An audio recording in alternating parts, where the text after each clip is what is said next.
Contrato Social, Livro 1. Eu quero investigar se pode haver, na ordem civil, alguma regra de administração legítima e segura, que tome os homens tais como são, e as leis tais como podem ser. Cuidarei de ligar sempre, nesta pesquisa, o que o direito permite com o que o direito prescreve, a fim de que a justiça e a utilidade de modo algum se encontrem divididas. Entro na matéria sem provar a importância de meu assunto. Perguntai-se-me-á se sou príncipe ou legislador para escrever sobre política. Se eu fosse príncipe ou legislador, não perderia meu tempo em dizer o que é preciso fazer. Eu o faria ou me calaria. Nascido cidadão de um Estado livre e membro do soberano, por frágil que seja a influência de minha voz nos negócios públicos, basta-me o direito de votar para me impor o dever de me instruir no tocante a isso. Feliz todas as vezes que medito sobre os governos, de achar sempre em minhas pesquisas novas razões para amar o do meu país. 1. Assunto deste primeiro livro. O homem nasceu livre, e em toda parte se encontra sob ferros. De tal modo, acredita-se o senhor dos outros, que não deixa de ser mais escravos que eles. Como é feita essa mudança? Ignoro. Que é que a torna legítima? Creio poder resolver essa questão.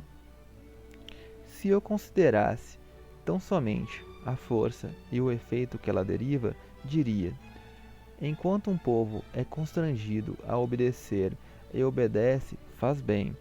Tão logo ele possa sacudir o jugo e o sacode, faz ainda melhor, porque, recobrando a liberdade, graças ao mesmo direito com o qual lhe a arrebataram, ou este lhe serve de base para retomá-la ou não, se prestava em absoluto para subtraí-la. Mas a ordem social é um direito sagrado, que serve de alicerce a todos os outros. Esse direito, todavia, não vem da natureza. Está, pois, fundamentado sobre convenções. Mas antes de chegar aí, devo estabelecer o que venho de avançar. 2. Das primeiras sociedades. A mais antiga de todas as sociedades, e a única natural, é a da família. As crianças apenas permanecem ligadas ao pai o tempo necessário que dele necessitam para sua conservação. Assim que cesse tal necessidade, dissolve-se o laço natural. As crianças eximidas da obediência devida ao pai, o pai isento dos cuidados devido aos filhos, reentram todos igualmente na independência. Se continuam a permanecer unidos, já não é naturalmente, mas voluntariamente, e a própria família apenas se mantém por convenção. Esta liberdade comum é uma consequência da natureza do homem. Sua primeira lei consiste em proteger a própria conservação, seus primeiros cuidados os devidos a si mesmo, e tão logo se encontre o homem na idade da razão, sendo o único juiz dos meios apropriados à sua conservação, torna-se por si mesmo seu próprio senhor. É a família, portanto, o primeiro modelo das sociedades políticas.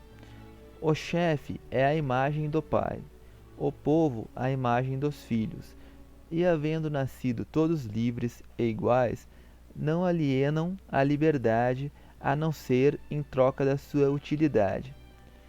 Toda a diferença consiste em que, na família, o amor do pai pelos filhos o compensa dos cuidados que estes lhe dão, ao passo que, no Estado, o prazer de comandar substitui o amor que o chefe não sente por seus povos.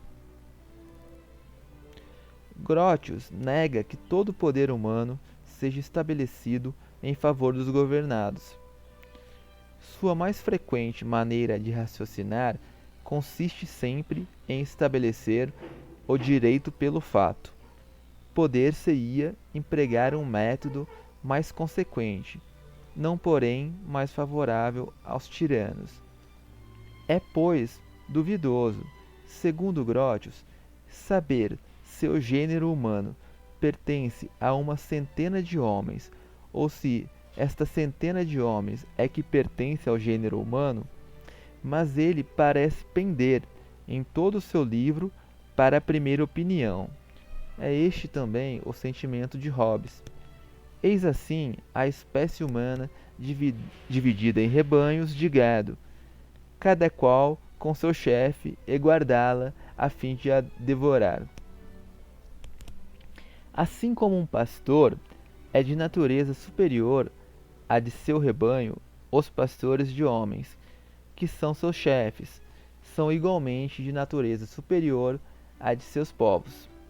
Desta maneira raciocinava no relato de Filon, o imperador Calígula, concluindo muito acertadamente dessa analogia que os reis eram deuses, ou que os povos eram animais. O raciocínio de Calígula retorna ao de Hobbes e ao de Grotius. Aristóteles, antes deles todos, tinha dito que os homens não são naturalmente iguais, e que uns nascem para escravos e outros para dominar.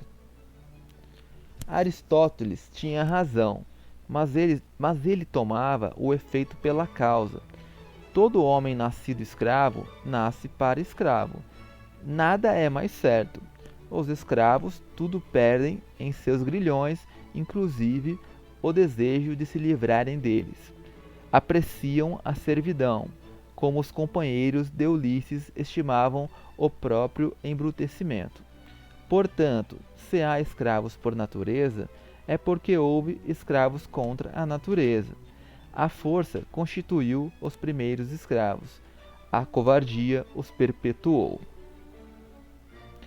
Eu nada disse do rei Adão, nem do imperador Noé, pai de 3 grandes monarcas que partilharam entre si o universo, como o fizeram os filhos de Saturno, nos quais se acreditou reconhecer aqueles. Espero que me agradeçam por esta moderação, porque, descendente que sou de um de seus príncipes, quiçá do ramo mais velho. Quem sabe se, pela verificação dos títulos, eu não me sentiria, de algum modo, como o legítimo rei de gênero humano. Seja como for, não se pode deixar de convir em que Adão não foi soberano do mundo como Robinson o foi em sua ilha, enquanto permaneceu o único habitante. E o que havia de cômodo nesse império era o fato de que o monarca, seguro em seu trono, não tinha a recear nem rebeliões, nem guerras, nem conspirações. 3. Do direito do mais forte.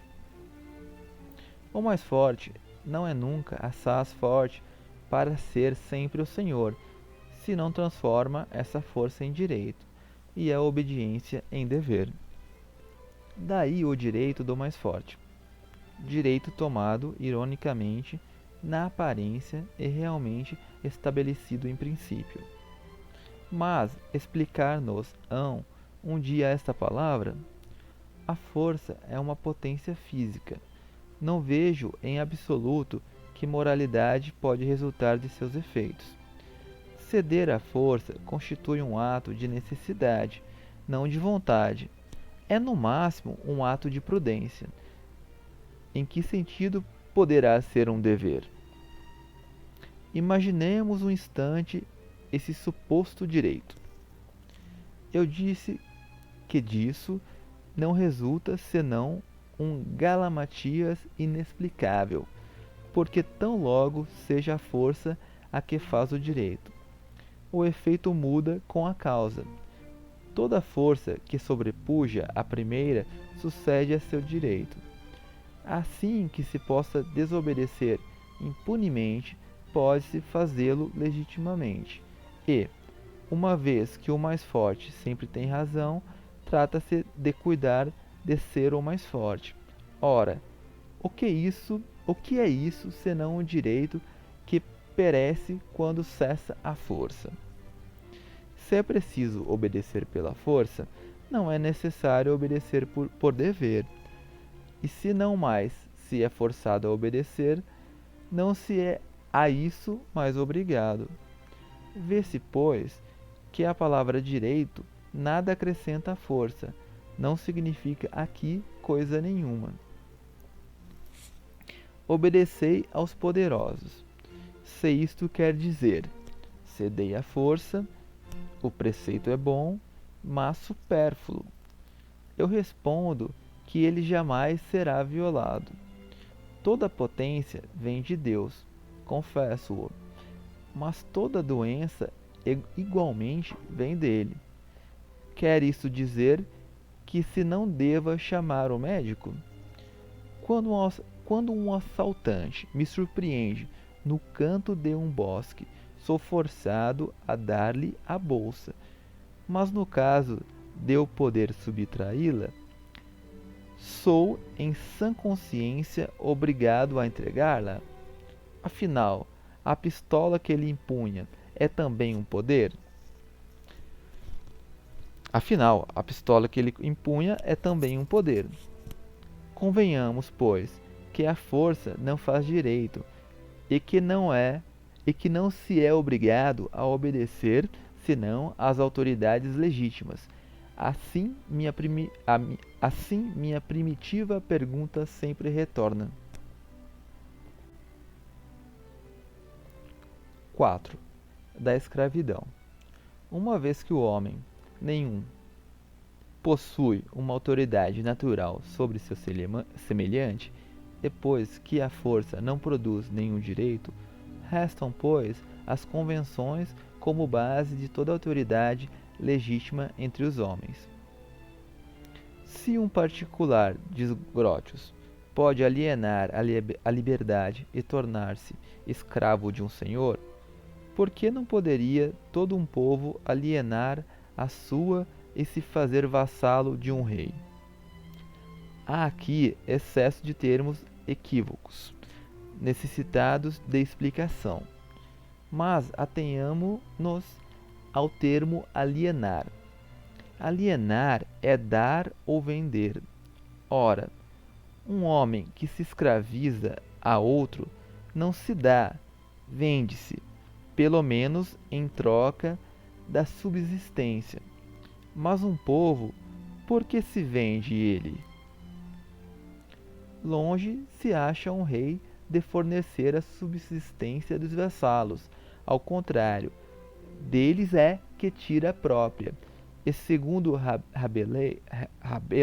Rabelais, um rei não vive de pouco.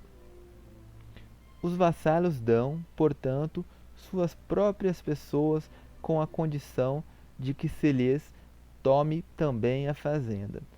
Não vejo o que lhes resta a conservar. Dir-se-á que o déspota assegura aos vassalos a tranquilidade civil, seja, mas que ganham eles com isso? Se as guerras que a ambição do déspota ocasiona, se sua insaciável avidez, se os vexames de seu ministério os aflige mais do que os fariam as próprias dissensões. Que ganham eles aí, se essa mesma tranquilidade constitui uma de suas misérias? Vive-se igualmente tranquilo nos calabouços, basta isso para que se viver bem.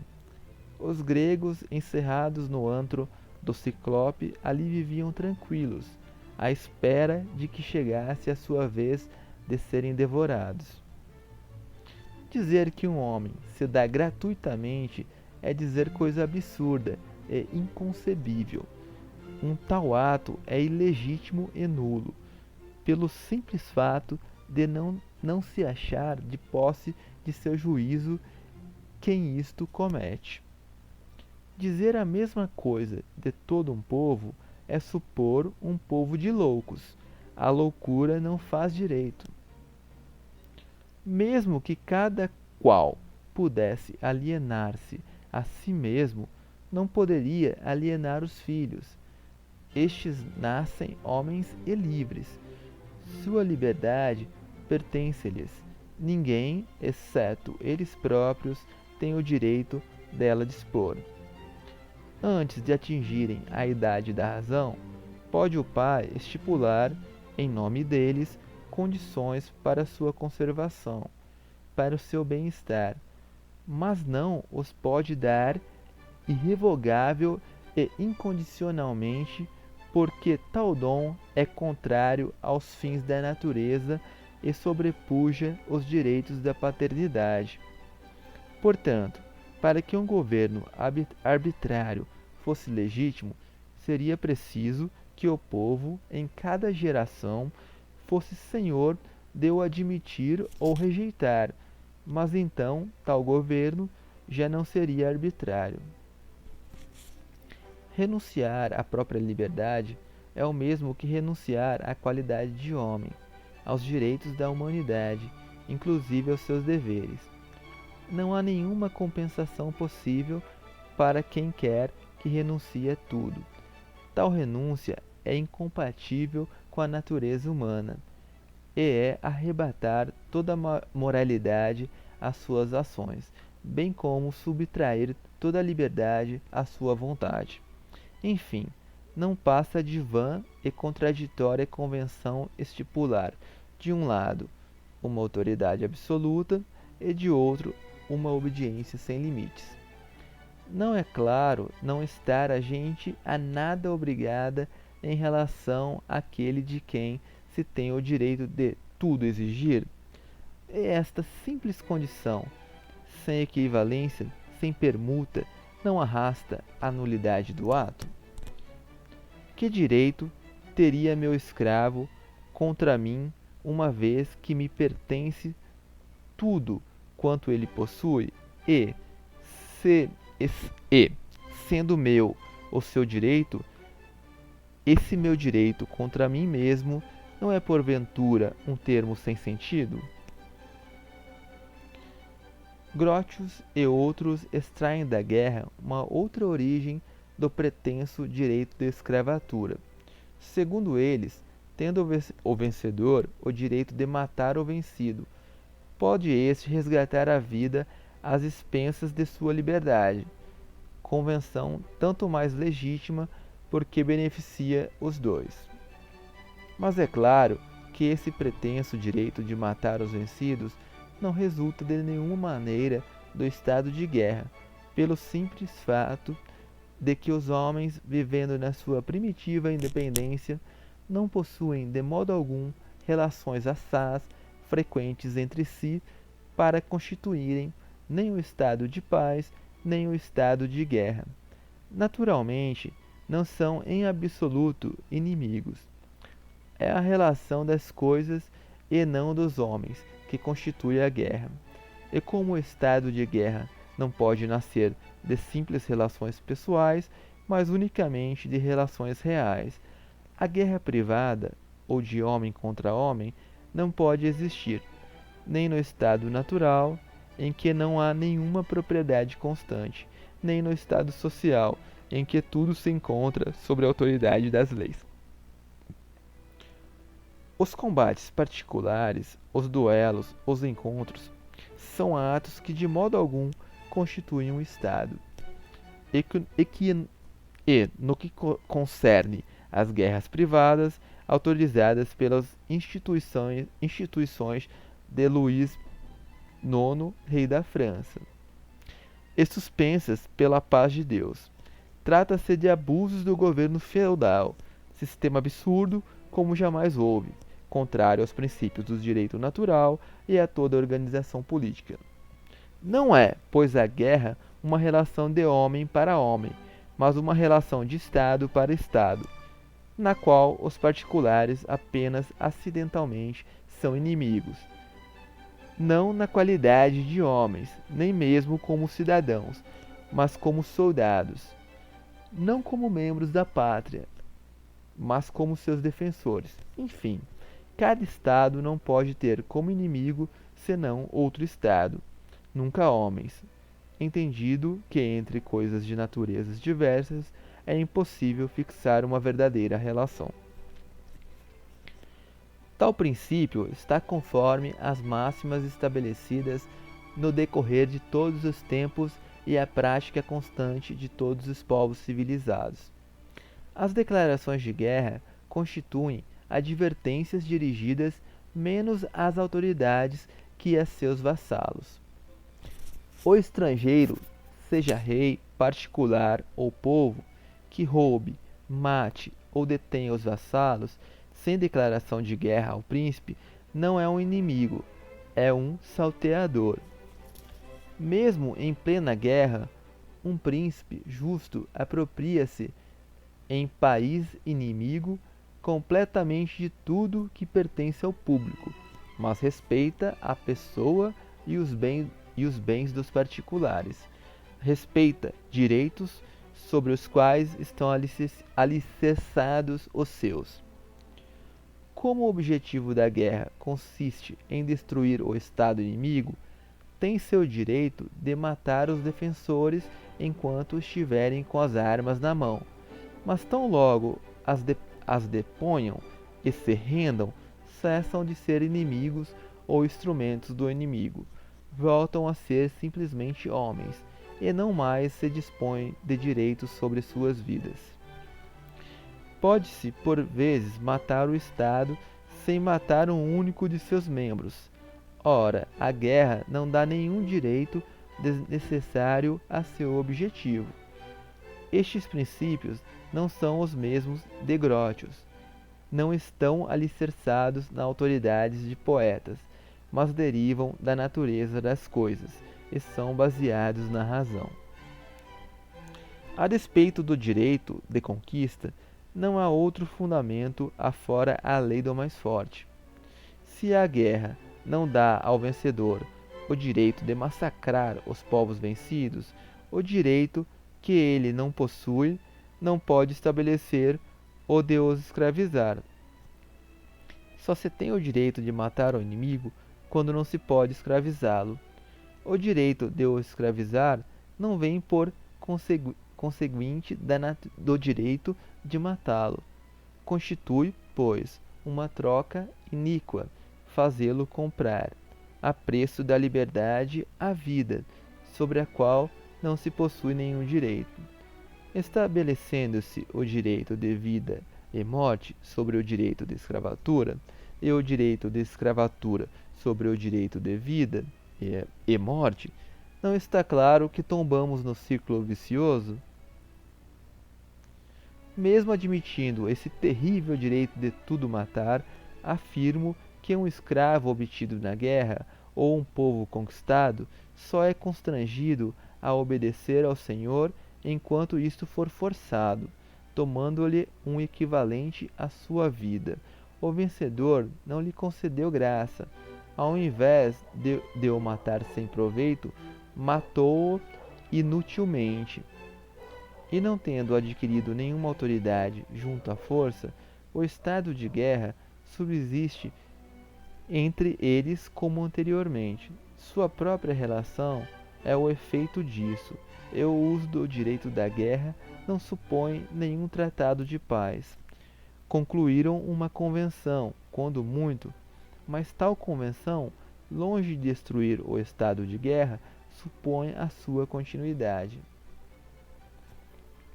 Assim, por qualquer lado que se encarem as coisas, é nulo o direito de escravizar, não só pelo fato de ser ilegítimo, como porque é absurdo e nada significa. As palavras escravatura e direito são contraditórias, excluem-se mutuamente, seja de homem para homem, seja de um homem para um povo.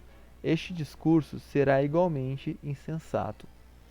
faço contigo um contrato, todo em teu prejuízo e todo em meu proveito, que eu observarei enquanto me aprouver, e que tu observarás enquanto me aprouver. 5. É preciso remontar sempre a um primeiro convênio. Mesmo se eu conciliasse tudo o que refutei até aqui, os favorecedores do despotismo não estariam a este respeito mais avançados. Sempre haverá grande diferença entre submeter uma multidão e reger uma sociedade. No fato de homens esparsos serem sucessivamente subjugados a um único, independente do número que constituam, não vejo nisto senão um senhor e escravos, e não um povo e seu chefe. É, se quiser, um ajuntamento, mas de modo algum uma associação. Não há nisto nem bem público, nem corpo político. Tal homem tenha, embora escravizado a metade do mundo, não deixa de ser sempre um particular. Seu interesse, separado do interesse dos outros, não é senão um interesse privado. Se esse mesmo homem vier a perecer, seu império, após si, ficará disperso e desligado, como um carvalho que se desfaz e tomba reduzido a um montão de cinzas, depois de consumido pelo fogo. Um povo, diz Grotius, pode entregar-se a um rei. Segundo Grotius, um povo é, pois, um povo antes de se entregar a um rei. Essa doação é um ato civil, supõe uma deliberação pública. Antes, portanto, de examinar o ato pelo qual o povo elege um rei, seria bom examinar o ato pelo qual o povo é um povo. Porque esse ato, sendo necessariamente anterior ao outro, constitui o verdadeiro fundamento da sociedade. Com efeito, se não houvesse em absoluto convênio anterior, onde estaria, a menos que a eleição fosse unânime, a obrigação, por parte do pequeno número, de submeter-se à escolha do grande número, e como 100 indivíduos que desejam um senhor podem ter um direito de votar por 10 que de modo nenhum o desejam. A lei da pluralidade dos sufrágios é por si mesma um estabelecimento de convênio e supõe, ao menos uma vez, a unanimidade. 6. Do pacto social. Eu imagino os homens chegando ao ponto em que os obstáculos prejudiciais à sua conservação no estado natural os arrastam por sua resistência sobre as forças que podem ser empregadas por cada indivíduo a fim de se manter em tal estado. Então, esse estado primitivo não mais tem condições de subsistir, e o gênero humano pereceria se não mudasse sua maneira de ser. Ora, como é impossível aos homens engendrar novas forças, mas apenas unir e dirigir as existentes, não lhes resta outro meio para se conservarem, senão formando, por agregação, uma soma de forças que possa arrastá-los sobre a resistência, pô-los em movimento por um único móvel e fazê-los agir de comum acordo. Essa soma de forças só pode nascer do concurso de diversos, contudo, sendo a força e a liberdade de cada homem os primeiros instrumentos de sua conservação. Como as empregará ele, sem se prejudicar, sem negligenciar os cuidados que se deve? Esta dificuldade, reconduzida ao meu assunto, pode ser enunciada nos seguintes termos: encontrar uma forma de associação que defenda e proteja de toda a força comum a pessoa e os bens de cada associado, e pela qual cada um, unindo-se a todos, não obedeça, portanto, senão a si mesmo, e permaneça tão livre como anteriormente. Tal é o problema fundamental cuja solução é dada pelo contrato social. As cláusulas desse contrato são de tal modo determinadas pela natureza do ato, que a menor modificação as tornaria vãs e de nenhum efeito, de sorte que, conquanto jamais tenham sido formalmente enunciadas, são as mesmas em todas as partes tacitamente admitidas e reconhecidas, até que, violado o pacto social, reentra cada qual em seus primeiros direitos e retoma a liberdade natural, perdendo a liberdade convencional pela qual ele aqui renunciou. Todas essas cláusulas, bem entendido, se reduzem a uma única, a saber, a alienação total de cada associado, com todos os seus direitos em favor de toda a comunidade, porque, primeiramente, cada qual se entregando por completo e sendo a condição igual para todos, a ninguém interessa torná-la onerosa para os outros. Além disso, feita a alienação sem reserva, a união é tão perfeita quanto pode ser, e nenhum associado tem mais nada a reclamar, porque, se aos particulares restassem alguns direitos, como não haveria nenhum superior comum que pudesse decidir entre eles e o público, cada qual tornando a algum ponto o seu próprio juiz, pretenderia em breve sê-lo em tudo. O estado natural subsistiria, e a associação se tornaria necessariamente tirânica ou inútil. Enfim, cada qual, dando-se a todos, não se dá a ninguém, e como não existe um associado sobre quem não se adquira o mesmo direito que lhe foi cedido, ganha-se o equivalente de tudo o que se perde, e maior força para conservar o que se tem. Portanto, se afastarmos do pacto social o que não constitui a sua essência, acharemos que ele se reduz aos seguintes termos: cada um de nós põe em comum sua pessoa e toda a sua autoridade, sob o supremo comando da vontade geral, e recebemos em conjunto cada membro como parte indivisível do todo. Logo, ao invés da pessoa particular de cada contratante, esse ato de associação produz um corpo moral e coletivo, composto de tantos membros quanto o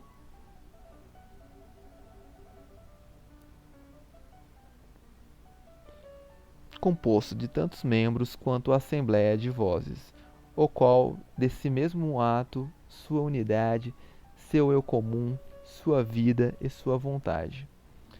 A pessoa pública, formada assim pela união de todas as outras, tomava outrora o nome de cidade, e toma hoje o de república, ou corpo político, o qual é chamado por seus membros Estado quando é passivo, soberano quando é ativo, autoridade quando comparado a seus semelhantes. No que concerne aos associados, adquirem coletivamente o nome de povo e se chamam particularmente cidadãos, na qualidade de participantes na autoridade soberana e vassalos quando sujeitos às leis do Estado. Todavia, esses termos frequentemente se confundem e são tomados um pelo outro. É suficiente saber distingui-los, quando empregados em toda a sua precisão. 7. Do soberano. Vê-se, por esta fórmula, que o ato de associação encerra um acordo recíproco do público com os particulares, e que cada indivíduo, contratante, por assim dizer, consigo mesmo, se acha obrigado sobre uma dupla relação, a saber, como membro do soberano para com os particulares e como membro do Estado para com o soberano.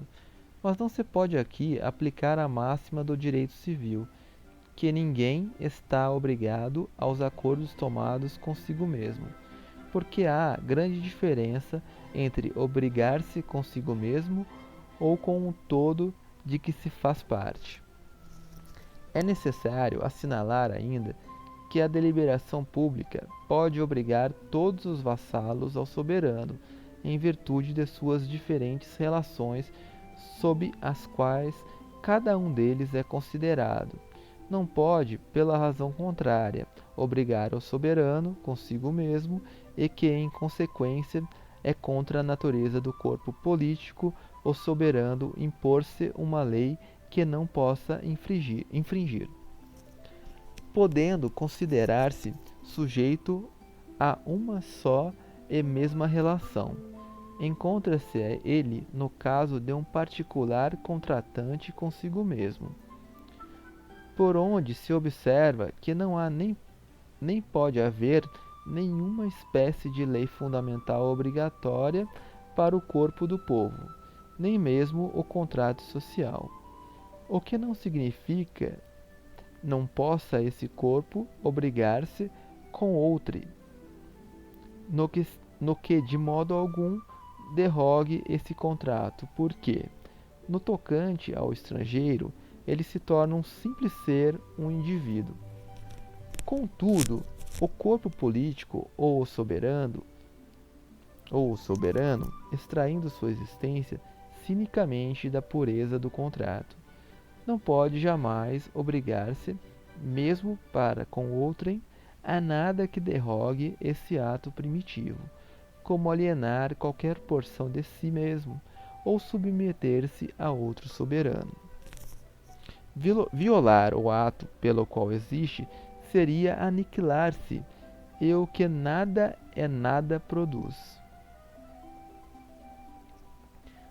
Tão logo se encontre a multidão reunida num corpo, não se pode ofender um dos membros sem atacar o corpo, menos ainda ofender o corpo sem que os membros disso se ressintam.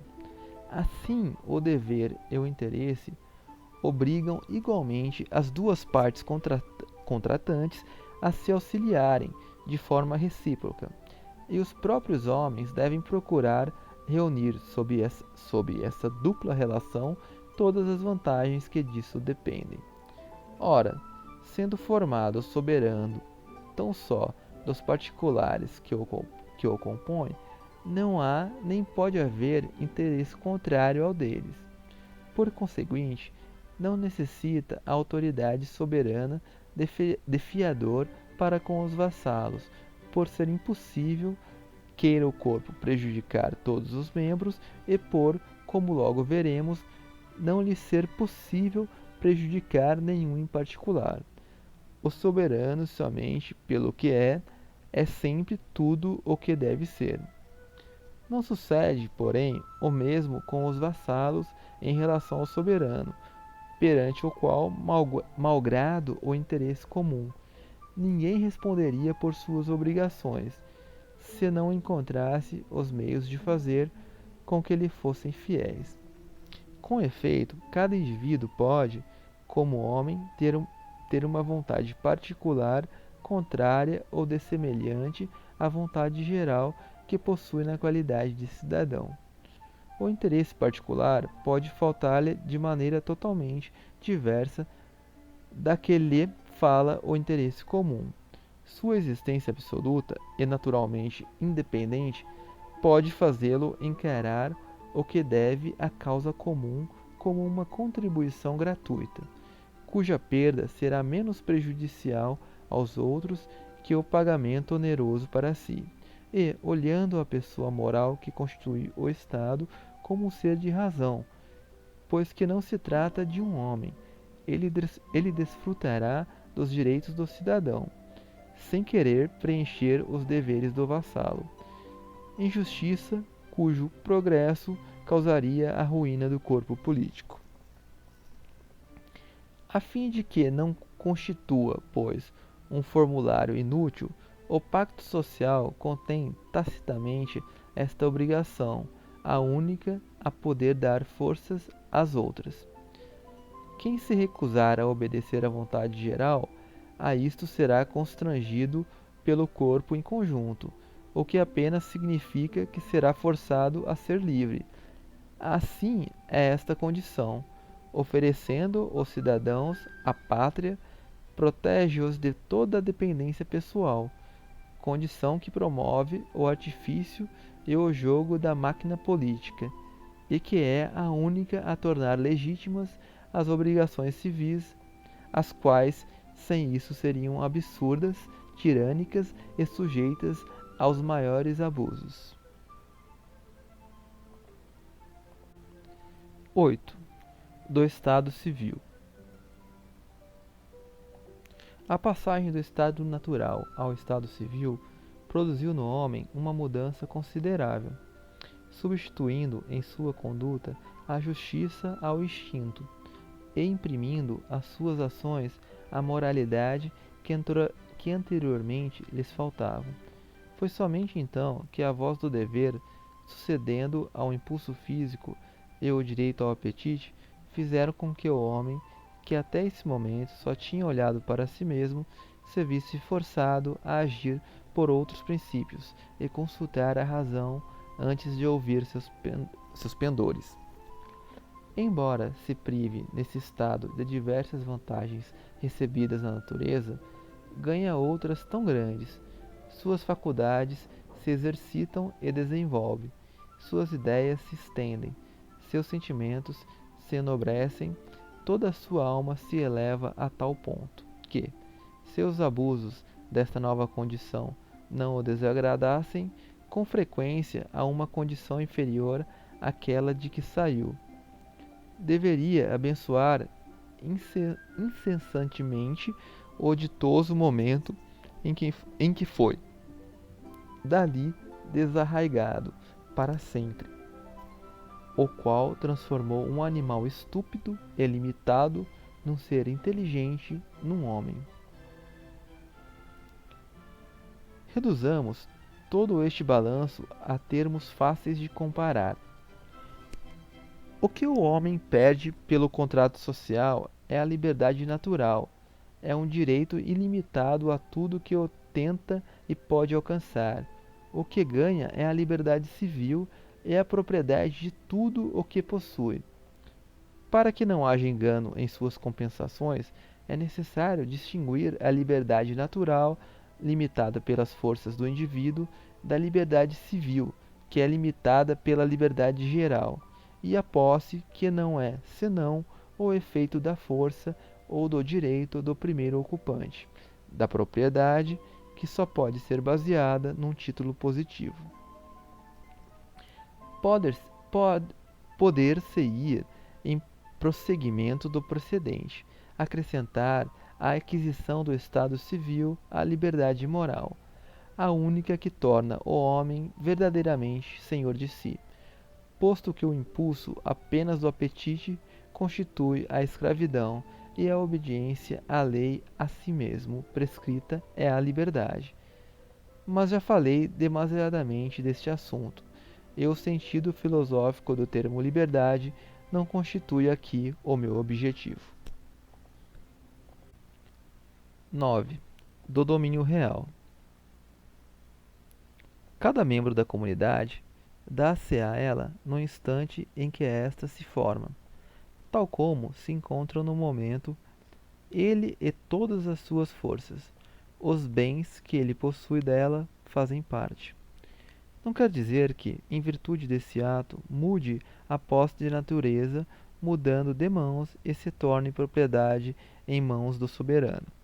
Mas como as forças da cidade são incomparavelmente maiores que as de um particular, o domínio público está também no fato mais forte e irrevogável, sem que o seja mais ou menos legítimo para os estrangeiros, porque o Estado, no tocante a seus membros, é senhor de todos os seus bens, pelo contrato social que, no Estado, serve de base a todos os direitos, mas não o é no que concerne a outras autoridades, senão pelo direito de primeiro ocupante recebido dos particulares. O direito de primeiro ocupante, embora mais real que o direito do mais forte, só se torna um direito verdadeiro após o estabelecimento do direito de propriedade.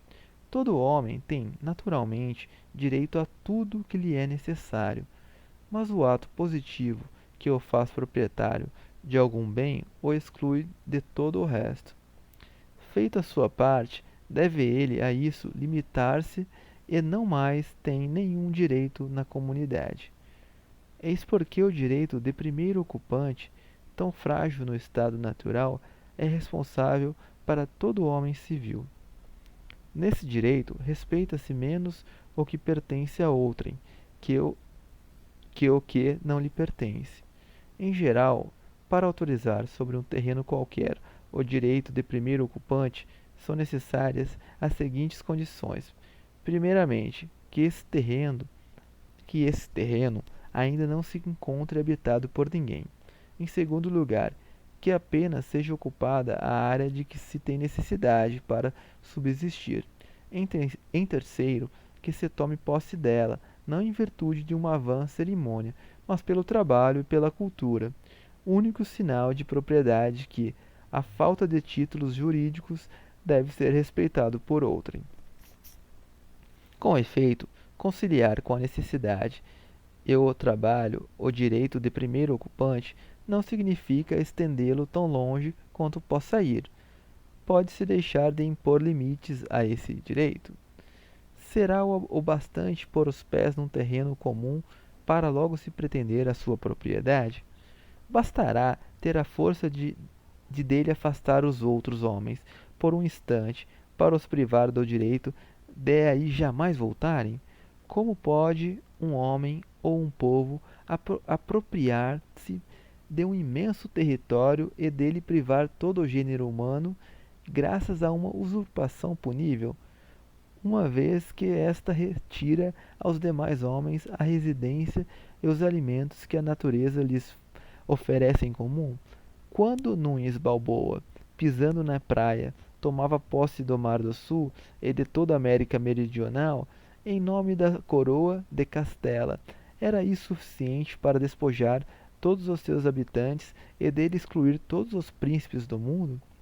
Em razão disso, multiplicavam-se assaz inutilmente essas cerimônias, e o rei católico, de seu gabinete, podia apossar-se de vez de todo o universo, salvo suprimir em seguida de seu império o que estava anteriormente de posse de outros príncipes. Concebe-se como as terras dos particulares, reunidas e contínuas, se transformam em território público, e como o direito de soberania, estendendo-se dos vassalos ao terreno por eles ocupado, se torna a um tempo real e pessoal, o que coloca os possuidores numa maior dependência e faz de suas próprias forças os penhores de sua fidelidade. Vantagem que, parece, não foi bem compreendida pelos antigos monarcas, os quais, atribuindo-se apenas os títulos de reis dos persas, dos citas, dos macedônios, davam a impressão de que se olhavam, de preferência, como os chefes de homens e não como senhores do país. Os monarcas de hoje chamam-se a si mesmos, mais habilmente, reis de França, de Espanha, de Inglaterra, etc., conservando dessa maneira o terreno, sentem-se mais seguros para conservar os habitantes. O que há de singular nessa alienação consiste em que, ao aceitar os bens dos particulares, a comunidade os despoja, e outra coisa não faz senão assegurar-lhes a posse legítima, mudar a usurpação num verdadeiro direito e a fruição em propriedade. Então os possuidores, considerados como depositários do bem público, com seus direitos respeitados por todos os membros do Estado e mantidos por todas as suas forças contra o estrangeiro, em virtude de uma cessão vantajosa ao público e mais ainda a si mesmo. Adquirem, por assim dizer, o que tinham dado. Paradoxo facilmente explicável pela distinção dos direitos que o soberano e o proprietário possuem sobre o mesmo solo, como veremos mais adiante. Pode também acontecer que os homens comecem a unir-se antes de nada possuírem, e que, apropriando-se em seguida de um terreno suficiente para todos, o desfrutem em comum, ou o dividam entre si, seja em iguais porções, seja segundo as proporções estabelecidas pela soberania. De qualquer modo que se faça tal aquisição, o direito de cada particular sobre sua parte do solo está sempre subordinado ao direito da comunidade sobre o todo, sem o que não haveria solidez no laço nem força real no exercício da soberania. Terminarei este capítulo e este livro por uma observação que deve servir de base a todo o sistema social. É que o pacto fundamental, ao invés de destruir a igualdade natural, substitui, ao contrário, por uma igualdade moral e legítima a desigualdade física que a natureza pode pôr entre os homens, fazendo com que estes, conquanto possam ser desiguais em força ou em talento, se tornem iguais por convenção e por direito.